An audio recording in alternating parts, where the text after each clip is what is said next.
الشفاعات وهذا مطلبي يا نبي. Bismillahirrahmanirrahim. Assalamualaikum warahmatullahi wabarakatuh.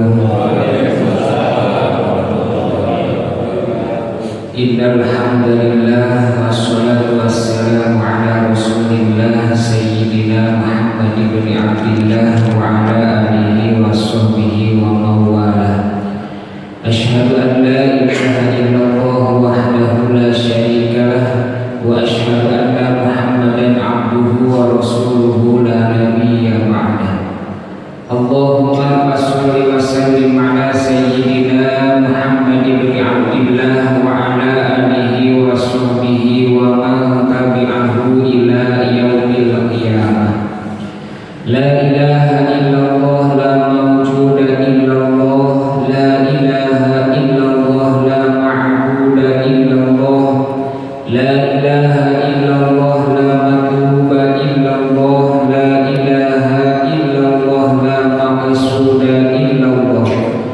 Bismillahi ma sya'allah la yasumul khaira illallah, ma sya'allah la yasrifu su'a illallah, ma sya'allah wa ma bikum bi ni'matin fa minallah, ma sya'allah la hawla wa la quwwata illa billah.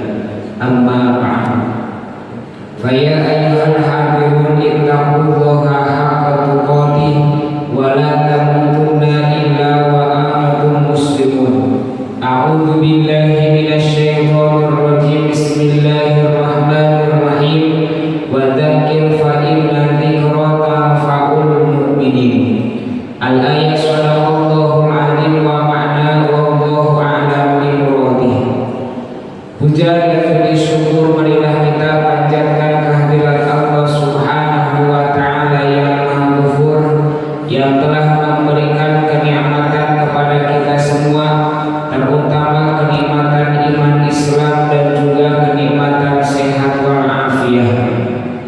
Sehingga syukur alhamdulillah pada pagi hari ini kita bisa berkumpul, bermuajahah, bersilaturahmi, bahkan kita selesai melaksanakan sholat subuh berjamaah, dilanjutkan dengan ta'lim dan niat i'tikaf di masjid yang mulia ini.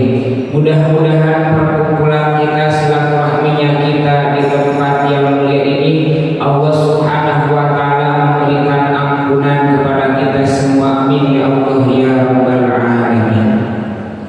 Sholawat beserta salam semoga tercurah limpahkan selalu kehariban alam yakni baginda Nabi besar Muhammad sallallahu alaihi wasallam, tak lupa kepada keluarganya, sahabatnya, tabi'in, itba'ut tabi'in. Mudah-mudahan kita semua mendapatkan syafaatul uzma nanti di yaumil qiyamah. Amin ya Allah ya rabbal alamin.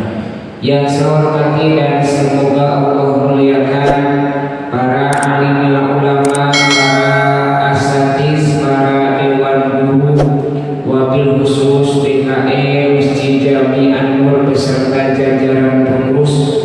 Tak lupa yang saya hormati, semoga Allah muliakan para kesepuhan dan yang disepuhkan, para tokoh dan yang ditokohkan, seluruh jamaah bapak-bapak yang hadir pada pagi hari ini, yang mohon maaf tidak hamba sebutkan satu persatu, namun tidak mengurangi rasa hormat dan ta'zim saya kepada seluruh jamaah sekalian. Alhamdulillah pada pagi hari ini kita masih bisa melaksanakan ta'lim.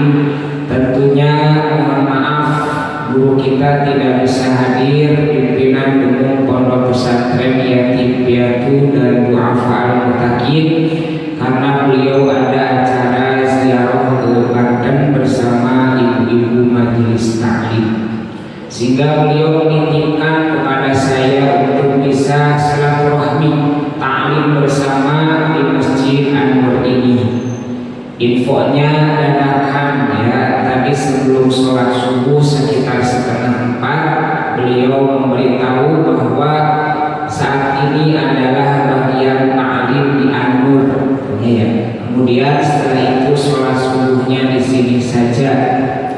alhamdulillah saya sebagai menantu ya harus taat, patuh dan juga harus mau ya untuk menggantikan beliau, walaupun dalam hati apa yang mau disampaikan kepada jamaah karena belum persiapan ya, bangun tidur langsung suruh ke pengajian ya untuk memimpin taklim pada pagi hari ini. Dalam kesempatan yang berbahagia ini, baginda Rasulullah Shallallahu Alaihi Wasallam bersabda, al-afiyatu ala asyrati awjuhin, bahwa kita sering meminta kepada Allah Subhanahu Wa Taala di dalam kehidupan ingin baik di dunia dan juga nanti di akhirat. Nah, di sini diawali dengan kesehatan, karena tanpa kesehatan kita melaksanakan kegiatan apapun males ya dan lain sebagainya, sehingga yang diminta kepada Allah adalah sehat dulu. Tetapi sehat tidak cukup untuk kita semua. Kenapa? Karena banyak orang yang dikasih sehat oleh Allah tapi tidak mau melaksanakan ibadah kepada Allah Subhanahu Wa Taala. Dikasih kaki yang sempurna bisa berjalan, tetapi pada saat melaksanakan ibadah ya ternyata tidak bisa. Kenapa? Karena tidak mendapatkan afiah. Sehingga baginda Rasulullah Shallallahu Alaihi Wasallam menyatakan al-afiyatu ala asyrati awjuhin, bahwasanya afiah itu ada 10 ya, yang sering kita pinta sehat wal afiyah, sehat dengan afiahnya. Tidak cukup sehat doang tanpa ada afiah. Menyimpulkan afiah di sini ada 10, khomsatun fil dunya wa khomsatun fil akhirah, yang mana 10 tersebut 5 dikasih oleh Allah di dunia, wa khomsatun fil akhirah, dan yang 5 lagi diberikan oleh Allah nanti di akhirat. Apa saja yang akan diberikan oleh Allah di dunia afiah tersebut? Fa'amal ladzi fid dunya fahiya al-ilm. Yang pertama adalah ilmu. Ilmu tidak bisa didapat oleh kita semua kecuali kita melaksanakan taklim. Ilmu tidak bisa diraih oleh kita semua tanpa adanya belajar. Makanya pada saat ini kita memaksakan setelah melaksanakan sholat subuh berjamaah, kemudian zikir, tetapi kita tidak langsung pergi ke rumah atau pulang ke rumah, karena di sini ada taklim. Intinya untuk apa? Untuk kita menjadi orang yang berilmu. Karena ketika kita sudah menjadi orang yang berilmu, maka disitulah Allah memberikan afiyah. Kenapa kita harus menjadi orang yang berilmu? Karena ibadah tidak akan sah tanpa dibarengi dengan ilmu. Wudu kita tidak bisa sah tanpa adanya ilmu. Sholat pun tidak akan sah kalau tidak dibarengi dengan ilmu. Bisa saja wudu ya, melihat orang lain membasuh muka, membasuh kedua tangan, membasuh sebagian dari kepala, membasuh kedua kaki, namun tidak tahu mana saja yang harus dibasuh. Bagaimana kalau seumpamanya tidak ada yang terbasuh? Ya, makanya di sini penting bagi kita untuk taklim atau mencari ilmu agama. Begitupun sholat ya, jangan sampai kita mengentengkan sholat. Kenapa? Ya, kalau seumpamanya wudunya tidak sah, barang tentu sholatnya pun tak akan sah. Ya, makanya saling berkesinambungan, saling berhubungan. Ya, kalau seumpamanya wudunya benar, wudunya memenuhi syarat dan rukun, kemudian kita sholatnya baik sesuai dengan rukun dan syaratnya, maka insya Allah akan diterima oleh Allah Subhanahu wa Ta'ala karena memenuhi syarat dan rukun sholat. Itu semuanya tidak lepas dengan ilmu. Jadi intinya kita harus terus belajar, ya harus taklim, karena tanpa taklim kita tidak akan tahu hukum yang benar, ya dan hukum yang salah. Itu yang pertama adalah ilmu, ya.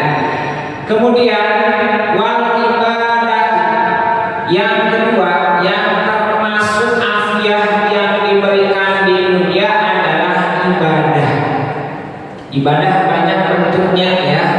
Bisa sholat, bisa zakat, bisa puasa, ya, bisa sedekah, bekerja pun bisa ibadah, tergantung niatnya, dikembalikan kepada niat.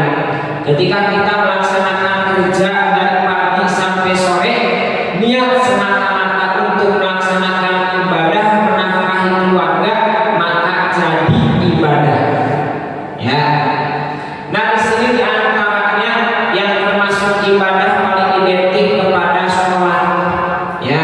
Kita semuanya notabene sebagai agama Islam yang kafah, yang sempurna, tentunya sebagai orang yang beriman kepada Allah jangan sampai melupakan meninggalkan sholat, ya. Bahkan baginda Rasulullah SAW mengatakan, man tahawana bis sholati ma'al jamaah aqibahullahu ta'ala bithnatai asyarata baliyatin. Kata baginda Rasul seperti ini, barang siapa orang yang mengentengkan sholat ma'al jamaah beserta berjamaah, bila ogenan berjamaah, bila ogenan sholat, ya nanti saja sholat mah masih banyak waktunya. Man tahawana bis sholati, barang siapa orang yang mengentengkan sholat ma'al jamaah, jadi tidak berjamaah juga di rumah, bisa sendirian, ya. Ma'al jamaah beserta berjamaah, maka kata baginda Rasul, aqibahullahu ta'ala isnatai asyarata baliyatin, Allah akan memberikan 12 bali bagi orang yang mengentengkan sholat, ya. Karena mungkin dalam hatinya akan hidup selamanya, bisa menanti-nantikan sholat, datang waktunya sholat zuhur, ya sibuk dalam bekerja, besok lagi sholatnya. Datang waktunya sholat asar, kedengeran azan oleh kedua telinganya, tetapi ternyata masih capek dalam bekerja, ya masih dalam perjalanan. Datang ke rumah sampai maghrib, ya belum makan, belum mandi, belum istirahat, lewat sholat maghrib. Datang lagi sholat isya, ya masih kecapean, ketiduran, sampai datangnya sholat subuh. Sholat subuh masih ngantuk karena kecapean seharian bekerja, sampai lewat sholat subuhnya, berangkat lagi lah untuk bekerja. Seperti itu terus setiap hari, ya, tanpa mempedulikan sholat, tanpa mempedulikan ibadah kepada Allah Subhanahu wa Ta'ala.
Jadi tidak putus-putus bala yang diberikan oleh Allah kepada orang yang mengentengkan sholat ma'al jamaati beserta berjamaah. Yang pertama, amma salasu alati fid dunya al-ula yarfa'ullahu barakata min kasbihi wa rizqihi. Yang pertama, balai yang diberikan oleh Allah di dunia bagi seseorang yang mengentengkan sholat ma'al jamaati beserta berjamaah adalah akan diangkat oleh Allah keberkahan dari hasil kasabnya. Keberkahan diangkat oleh Allah dari rezekinya. Ya, sehingga banyak orang yang banyak rezekinya, ya, kemudian kasabnya, kerjanya ada, namun serba kekurangan terus. Dikasih gaji 5 juta masih kurang, ditambah lagi oleh Allah 6 juta masih kurang. Kenapa? Karena yarfa'ullahul barakah. Allah mengangkat, Allah menghilangkan keberkahan dari hasil kerjanya, dari rezekinya yang diberikan oleh Allah Subhanahu wa ta'ala. Ini yang tidak diharapkan. Kita capek bekerja namun tidak dikasih dengan keberkahannya.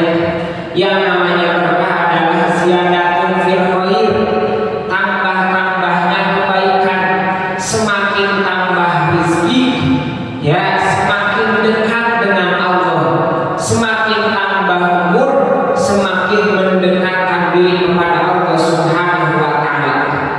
Ya, karena ingat, kita tidak akan selamanya seperti ini. Yang muda akan jadi tua, ya, yang di bawah akan menjadi yang di atas, sebaliknya yang tadinya di atas akan menjadi yang di bawah dalam segi ekonomi, ya. Kemudian yang tadinya sehat akan jadi sakit.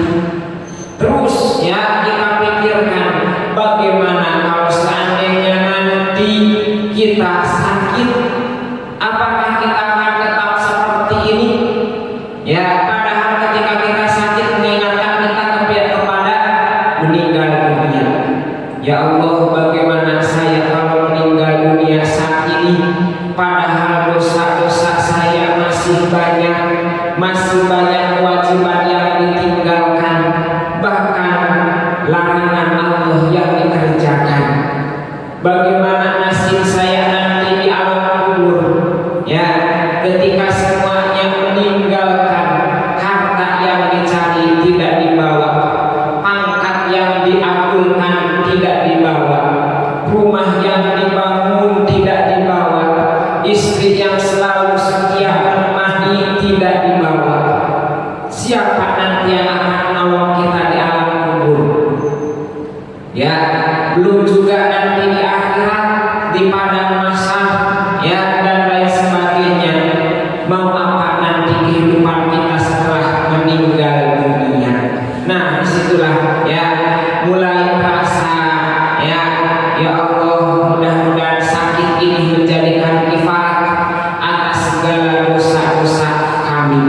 Nah, ya, itu yang pertama, akan dikasih oleh Allah, diangkat oleh Allah keberkahan dari hasil kasabnya, diangkat oleh Allah keberkahan dari rezekinya bagi orang yang mengentengkan sholat.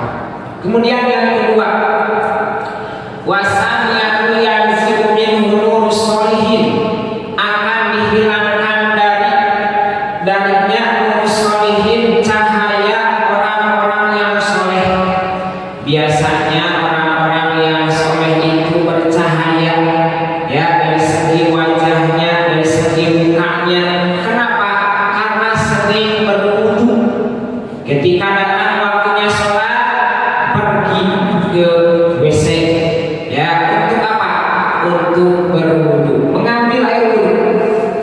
Sehingga setiap hari itu hampir 5 kali bahkan lebih, bukan hanya untuk melaksanakan sholat 5 waktu, tetapi mau baca Al-Quran, mau berzikir, mau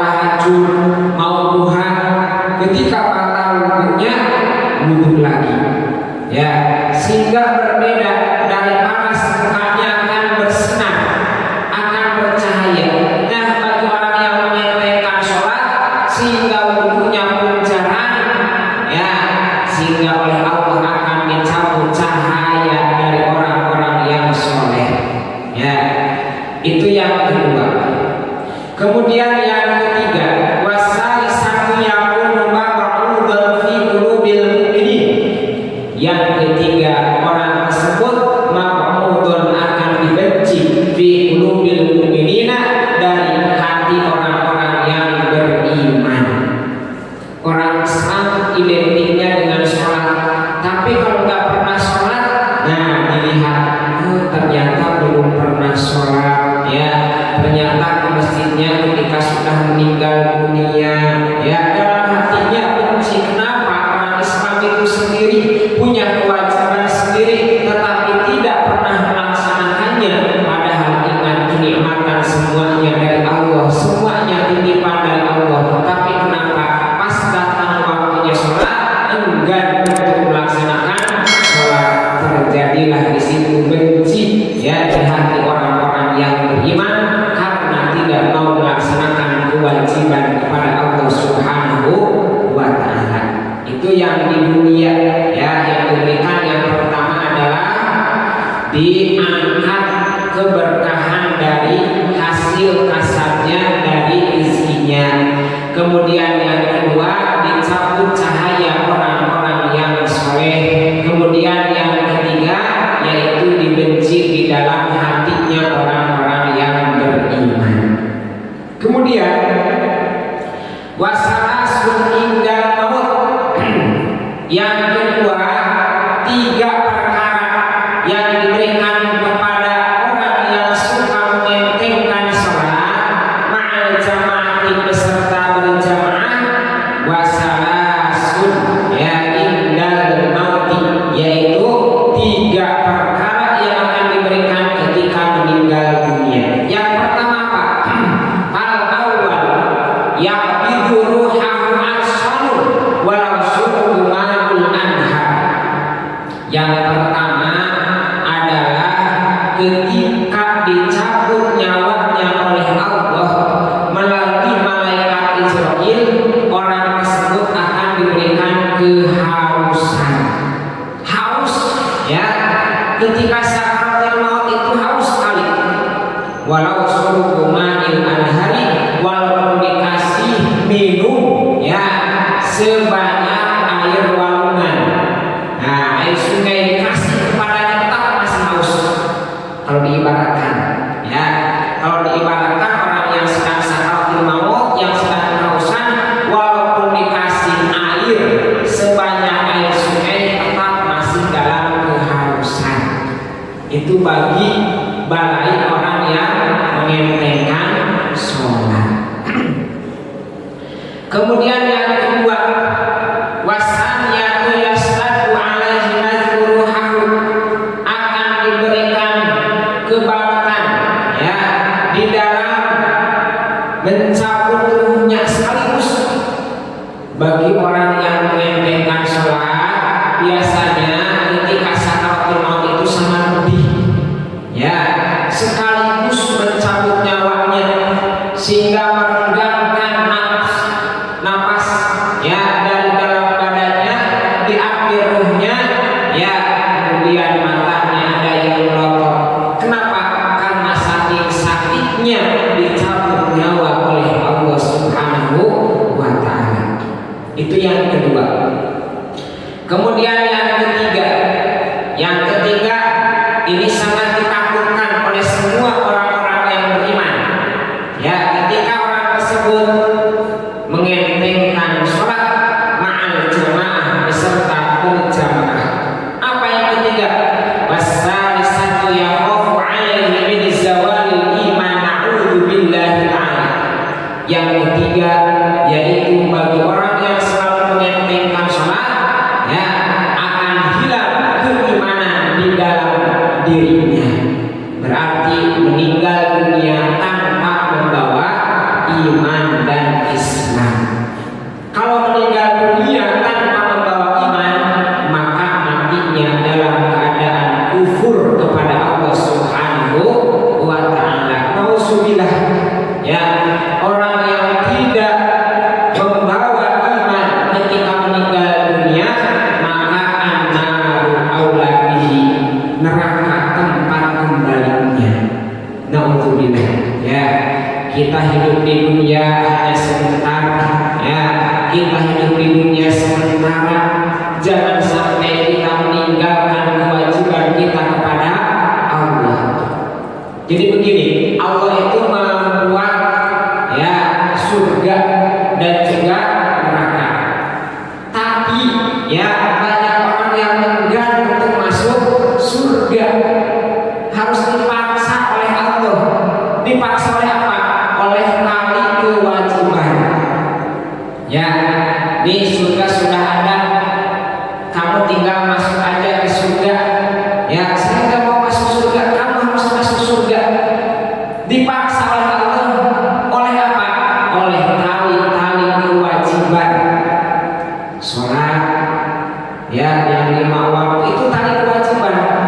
Dipaksa kita untuk masuk ke dalam surganya Allah. Tapi masih banyak orang yang enggan untuk masuk ke dalam surga. Aneh, ya aneh. Kita dipaksa untuk masuk surga tapi nggak mau. Ya, nih ada kewajiban yang bisa memasukkan kamu ke dalam surga. Ya, nih kita harus melaksanakan sholat 5 waktu, puasa di bulan Ramadan, zakat dan lain sebagainya supaya kamu masuk surga. Enggak, saya nggak mau masuk surga. Kamu harus mau. Nah, ya diikat, dipaksa oleh tali kewajiban. Ya, itu yang ketiga, balai bagi orang yang mengentengkan sholat beserta berjamaah. Kemudian tiga lagi wa amalati fil qabri. Setelah kita meninggal dunia, tidak mungkin kita ada di dunia, semuanya akan dimasukkan ke alam kubur. Ya, di alam kubur ternyata tidak selesai di dunia, tidak selesai sampai meninggal dunia. Balanya diberikan oleh Allah bagi orang yang selalu mengentengkan sholat ma'al jamaah beserta berjamaah. Apalagi ya wa amalati fil qabri faula yudayyi'u alaihi su'alun munkar wa nakirun. Yang pertama akan dipersulit pertanyaan dari malaikat munkar dan nakir. Apakah kita percaya ketika kita sudah meninggal dunia kemudian kita dikubur akan ada 2 malaikat yang akan mendatangi kita? Yakin, semuanya sudah tertera, tertulis di dalam Al-Qur'anul Karim dan diberikan kabar oleh baginda Rasulullah SAW. Ketika kita meninggal dunia masuk ke dalam kubur, kemudian datanglah 2 malaikat, yaitu malaikat munkar dan nakir.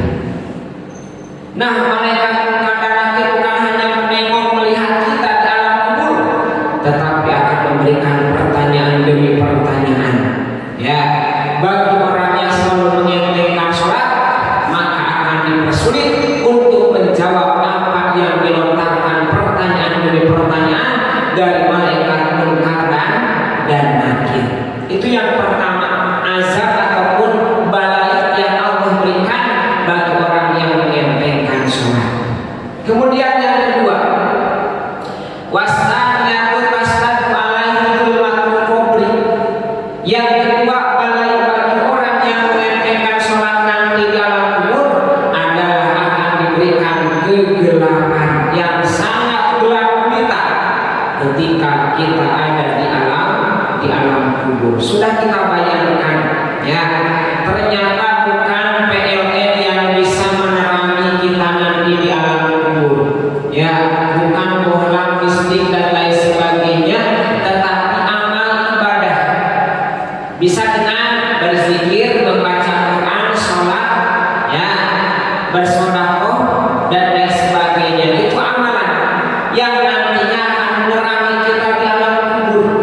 Jika seorang mengentengkan sholat, maka akan diberikan kegelapan. Ya, bayangkan kita di dunia jika mati lampu saja, nah ya, tidak bisa melihat kemana-mana, jalan tidak bisa dilihat, ya, kemudian mau makan susah, ya, dan lain sebagainya kalau tidak ada cahaya. Nah, nanti dalam kubur kebayang ya, hewan-hewan yang ada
digunakan untuk melaksanakan ibadah kepada Allah nanti akan menyesal, nanti akan rugi. Ya, ketika sudah meninggal dunia, ya Allah kembalikan saya ke alam dunia, mau bareng-bareng sarana taklim ya Allah. Nah, kamu terasa ya, rasanya nanti kalau sudah meninggal dunia, kalau masih hidup ya biasa-biasa saja ya, tapi nanti ketika sudah meninggal dunia baru terasa, ya Allah saya mau benar-benar mau taklim, tidak akan pulang. Nah ya, akan tetap di dalam masjid, akan ikutan taklim, akan ikutan berzikir, beribadah kepada Allah. Ya, kembalikan ya Allah walaupun hanya 1 jam saja ya Allah. Kata Allah tidak bisa. Ya, tidak bisa kau akan hidup kembali ke alam dunia. Dulu dikasih kesempatan oleh Allah, ya, dulu diberikan kesehatan, mau kemana lagi? Ternyata sekarang kau baru terasa ruginya, penyesalannya. Dulu kemana saja? Ya, dulu kemana saja waktu kau dikasih kehidupan, dikasih umur yang panjang, dikasih kesehatan, kemana saja? Ya, engkau selalu meninggalkan ibadah pada Allah Maha Kasih Sayang. Tapi kenapa engkau ya tidak melaksanakan ibadah, tidak menyempatkan waktu untuk beribadah kepada Allah? Itu yang kedua ya, akan diberikan kegelapan nanti di alam kubur.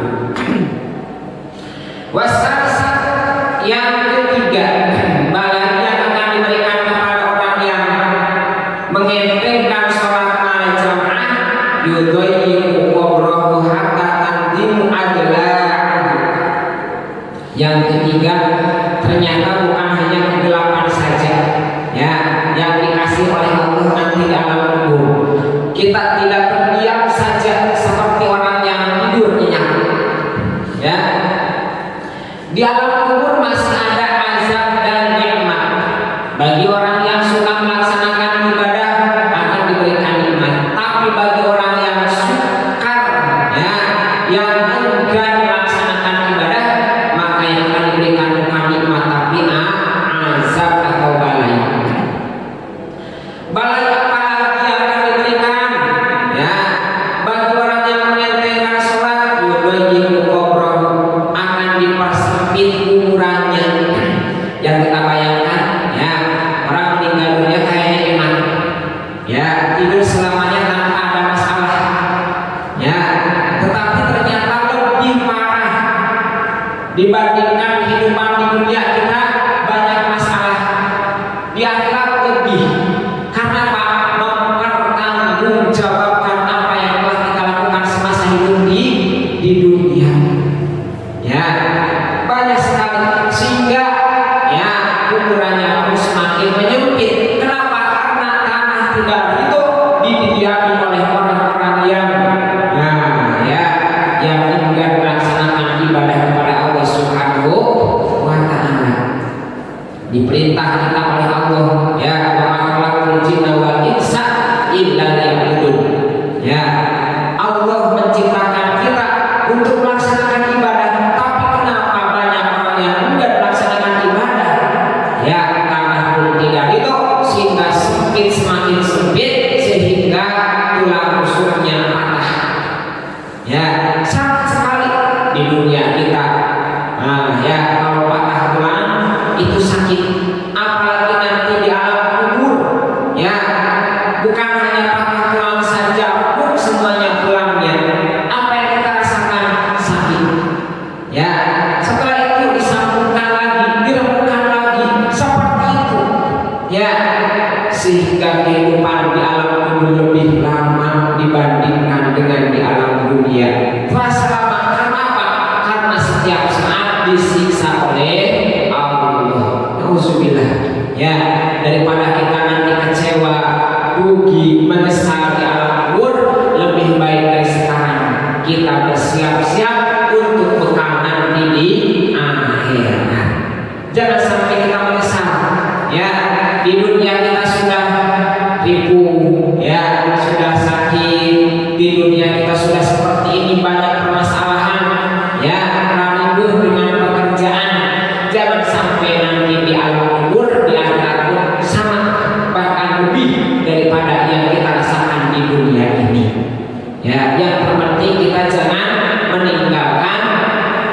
kewajiban tugas dari Allah Subhanahu wa Ta'ala. Sisanya silahkan ya.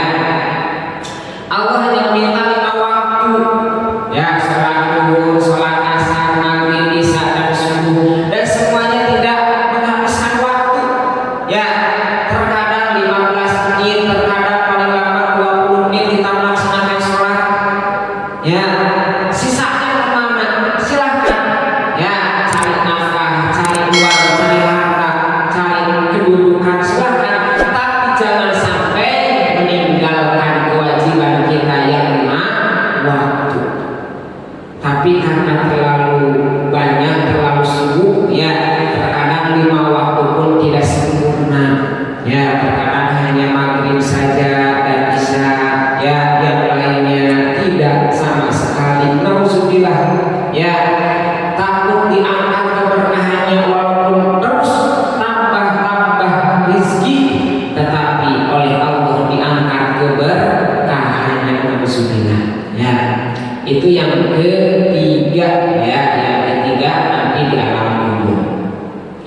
Kemudian wa'alati fi yaumil qiyamah, 3 lagi malaikat diberikan oleh Allah di hari kiamat ya. Di dunia sudah diangkat keberkahannya, ketika meninggal dunia ya dikasih kesakitan yang sangat luar biasa. Kemudian nanti di alam kubur ya masih disiksa oleh balai Allah. Di akhirat pun belum selesai siksaan atau balai yang diberikan oleh Allah. Wa ammal ladzi fi yaumil qiyamah fal ula yustadu alaihi hisabu, yang pertama akan diberatkan nanti di dalam hisaban. Ternyata semuanya akan dihisab ya. Kaki kita dihisab, kemana saja langkah yang kita langkahkan semasa hidup di dunia ya. Apa yang kita makan dihisab oleh Allah, apa yang kita lihat dihisab oleh Allah ya. Semuanya akan jadi barang hisaban. Karena apa? Dipertanggungjawabkan nanti di akhirat. Subhanallah ya, luar biasa. Sehingga orang-orang yang kaya, orang-orang yang berkedudukan tinggi, pangkatnya tinggi, akan semakin berat pertanggungjawaban nanti di akhirat. Dihisab semuanya. Dari mana engkau dapatkan harta tersebut, dari mana engkau dapatkan kedudukan tersebut ya. Dihabiskan untuk apa harta tersebut, dihabiskan untuk apa kedudukan jabatan engkau semasa hidup di dunia. Semakin tinggi semakin berat tanggung jawab nanti di akhirat. Semakin banyak harta yang kita raih, yang kita dapatkan, semakin lama nanti hisabannya di yaumil qiyamah. Bagi orang yang menyentengkan sholat, nah di sini akan diberatkan nanti di dalam hisabannya di yaumil qiyamah. Kemudian yang kedua, wasaniyan yaumul alaihi rabbuhum, akan dibenci oleh Allah. Nah di dunia kalau kita dibenci saja oleh tetangga atau sama atasan itu gak enak ya. Ini dibenci oleh Allah yang menciptakan atasan, yang menciptakan manusia dan seluruhnya. Dibenci oleh Allah. Nauzubillah. Apalagi nanti di akhirat. Di dunia sudah merasa ketika datang musibah, datang cobaan, datang ujian dari Allah Subhanahu wa Ta'ala, karena Allah murka, Allah benci kepada makhluknya, apa yang kita rasakan ya. Terlebih nanti di akhirat ya, mau menambah amal tidak bisa, mau bertobat tidak bisa ya. Nanti di akhirat mau kemana kita mencari pertolongan selain pertolongan dari Allah? Allah itu sendiri sudah benci kepada kita, kemana lagi kita ya. Bisa kita pikirkan dari sekarang. Kemudian yang ketiga ya, balai yang diberikan oleh Allah kepada orang yang selalu mengentengkan sholat.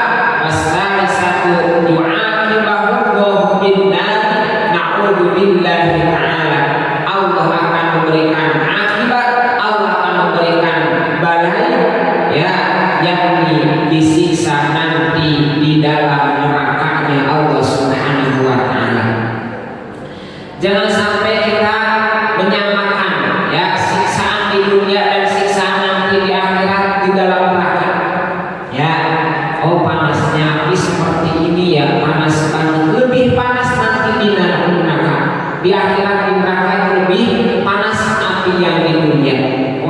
seperti ini ya, siksaan dari Allah itu tidak bisa dibayangkan sakitnya ya. Ketika sudah masuk ke dalam neraka, nah, Masya Allah, banyak orang-orang yang menjerit ya, tidak menyangka bahwa siksaan Allah sangat pedih seperti ini kalau dibandingkan dengan pedihnya siksaan di alam dunia. Jadi jangan leha-leha ya ketika ada kewajiban tugas dari Allah Subhanahu wa Ta'ala. Menyambung lagi ya, di dunia yang pertama adalah ilmu, yang kedua adalah ibadah. Jadi kalau kita bisa di dunia sehat dengan afiahnya, sehat dengan ibadahnya, ya sehatnya ibadah, ya sehatnya taklim, nah itu mendapatkan afiah, sehat wal afiah. Tapi kalau hanya sehat doang, nah tidak dengan afiahnya tidak diberikan oleh Allah, taklim tidak mau, ibadah tidak mau, nah ya hanya sehat doang yang diberikan oleh Allah Subhanahu wa Ta'ala, orang tersebut termasuk kategori orang yang rugi. Kenapa?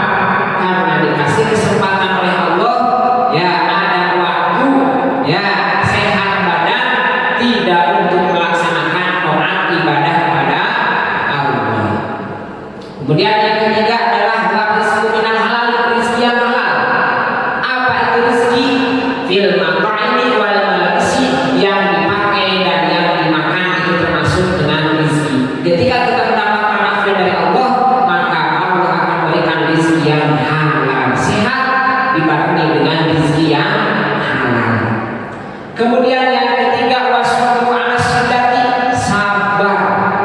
Nah ya, ketika ada ujian dari Allah Subhanahu wa Ta'ala, orang yang mendapatkan afiat akan diberikan kesabaran. Karena hidup di dunia ya, kita bersosialisasi dengan manusia ya, kemudian ada saja ya yang membuat kita sakit hati dan lain sebagainya. Sabar, semuanya adalah ketentuan dari Allah Subhanahu wa Ta'ala. Allah akan terus menguji hambanya ya dengan segala ujian untuk apa? Untuk meningkatkan harkat martabat kita di hadapan Allah Subhanahu wa Ta'ala. Kemudian yang kelima adalah wasyukru ala nikmati, yang termasuk afiah yang diberikan di dunia adalah rasa syukur atas nikmat yang Allah berikan kepada kita. Sedikit banyaknya syukuri, karena itu semuanya adalah nikmat dari Allah Subhanahu wa Ta'ala. Kemudian yang kelima lagi di akhirat, yang pertama adalah ketika datang malakul maut kepada orang yang akan meninggal dunia, maka malakul maut berrahmati wal lutfi, dalam keadaan maha kasih sayang ya kepada hamba-hamba Allah yang akan dicabut ruhnya. Kemudian yang kedua wala yurabihu munkarun wa nakirun, ketika meninggal dunia dicabut nyawa kemudian dimasukkan ke dalam kubur, kemudian ada dua malaikat yang tidak memberikan ketakutan di dalam kuburnya. Kemudian setelah itu wasalisuyam aminan, yang ketiga yang termasuk afiah di akhirat itu adalah merasakan aman di waktu faizai akbar, ketika kaget yang sangat besar, ketika orang-orang kafir dilarangkan ya berjalan semuanya oleh Allah ila dari kepada neraka, masuk ke dalam neraka. Nah kita yang mendapatkan afiah mendapatkan keamanan dari Allah Subhanahu wa Ta'ala, aman dari siksaan api neraka. Kemudian yang keempat hasaiatu wa tuqbalu hasanatu, akan dilebur segala kesalahannya, diterima akan kebaikan-kebaikannya. Kemudian yang kelima yaqulu ala surati kalbarillani fayadkhul jannata bisalamah, yang termasuk afiah di akhirat adalah ketika melewati jembatan Shiratal Mustaqim kalbarillani, akan seperti kilat yang menyambar, fayadkhul jannata bisalamah, sehingga masuk ke dalam surga bagi orang yang mendapatkan afiah di akhirat dalam keadaan keselamatan, masuk semuanya ke dalam surga Allah Subhanahu wa Ta'ala. Mudah-mudahan yang hadir di sini oleh Allah Subhanahu wa Ta'ala menjadi ahli jannah, masuk dalam surga Allah Subhanahu wa Ta'ala. Mudah-mudahan bukan hanya kita bertemu berkumpul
maghfiratan jasadi wa ziyadatan fil ilmi wa barakatan fil rizqi wa taubatan qabla al-maut wa rahmatan 'inda al-maut wa maghfiratan ba'da al-maut. Allahumma hawwin 'alaina fi sakaratil maut. Allahumma hawwin 'alaina fi sakaratil maut. Allahumma hawwin 'alaina fi sakaratil maut wa najatan lana wa 'afwan min al-hisab. Allahumma barik lana fi umrina wa barik lana fi rizqina wa barik lana fi auladina wa barik lana fi ilmina. Allahumma barik lana fil maut wa fi ma ba'da al-maut. Rabbana hab lana min azwajina wa dhurriyyatina qurrata a'yun waj'alna lil muttaqina imama. Rabbana zalamna anfusana wa illam taghfir lana wa tarhamna lanakunanna minal khasirin. Rabbana la tuzigh qulubana ba'da idh hadaytana wa hab lana min ladunka rahmah innaka antal wahhab. Rabbana atina fid dunya hasanah wa fil akhirati hasanah wa qina adzabannar. Wa sallallahu ala sayyidina Muhammadin wa ala alihi wa sahbihi wasallam. Subhana rabbika rabbil izzati amma yasifun wa salamun ala mursalin walhamdulillahi rabbil alamin. As'alul ijabah bismil Fatihah. A'udzu billahi minasyaitonir rajim. Bismillahirrahmanirrahim. Alhamdulillahi rabbil alamin arrahmanir rahim maliki yaumiddin. Iyyaka na'budu wa iyyaka nasta'in. Ihdinas siratal mustaqim siratal ladzina an'amta 'alaihim ghairil maghdubi 'alaihim waladdallin. Ighfir lana wa liwalidayna amin. Sekian wabillahi taufiq wal hidayah. Wassalamualaikum warahmatullahi wabarakatuh.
Thank you.